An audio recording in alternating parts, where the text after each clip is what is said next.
বাড়িতে গেলে যতটা ভালো লাগে তার থেকে বেশি খারাপ লাগে যখন বাড়ি থেকে চলে আসি তখন। আসলে যে চলে আসলাম খারাপটা তার জন্য লাগে না। আসার পরে ঘরবাড়ির এই অবস্থা দেখলে অসম্ভব খারাপ লাগে, কি আর বলবো।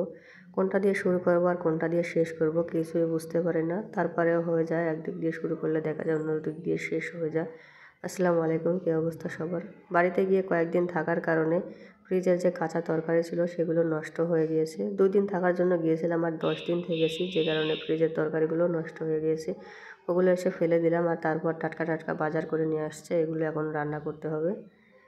আমি আসছিলাম রান্না করতে টমেটো আর আলু দিয়ে, আর আমার মেয়ে এসে বেছে দিচ্ছে হচ্ছে আনাজ। ওকে আনাজ দিতেই হবে, নইলে আবার দেখা যাবে রান্না করলাম ও খাবে না। ওর আনাজ কেন জানি না একটু বেশি ভালো লাগে, ভাজি করি বা ঝোল করি ও আনাজটা বেছে বেছে এমনিতেই খায়। ছেলেটা হওয়ার পর থেকে ছোটো মাছ ওইভাবে কেনাও হয় না, যে কারণে খাওয়া হয় না। যাই হোক, বাড়ি থেকে এই কলসি মাছগুলো নিয়ে আসছে আর এগুলো দিয়ে এখন এই রান্নাগুলো করে নেব। প্রথমে আমি মাছগুলো ভালো মতন কষে নিলাম আর তারপরে এর ভিতরে তরকারিগুলো দিয়ে দিলাম। কলসি মাছ এমনিতেই কাটা কাটা হয়, এটা কষিয়ে রান্না করলেই ভালো লাগে, কিন্তু কিছু করার নেই, তরকারি দিয়েই আমাকে রান্না করতে হবে। কারণ খেতে তো আমার 2 বার হবে, একবার রান্না করলে আমি 2 বার খেয়ে ফেলি। কারণ ছেলেকে নিয়ে ওইভাবে রান্না করার আমার সুযোগ হয়ে ওঠে না, যে কারণে এখন আমি সবজি দিয়ে রান্না করছি বেশি করে ঝোল ঝোল মতন। তো এখানে আমি রান্না করতে আসছি আর আমার মেয়ে চলে আসছে এদিকে বায়না ধরে। ওকে এখন চানাচুর দিতে হবে, ও চানাচুর খাবে, তারপরে গিয়ে ভাত খাবে। তো মেয়েকে চানাচুর দিয়ে বিদায় করে দিলাম আর তারপর এদিকে আমার কষানো হয়ে গেছে মাছগুলো। এবার অল্প পরিমাণে পানি দেব, বেশি পানি দিলে আবার মাছগুলো খুলে যাবে।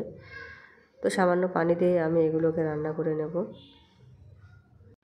তো রান্নাটা আমার মোটামুটি হয়ে গেছে। এখন আমি আরেকটা তরকারি রান্না করব, আর এগুলো বাড়ি থেকে নিয়ে আসছিলাম। এগুলো হচ্ছে টাকি মাছ, টাকি মাছের ভর্তাটা করব।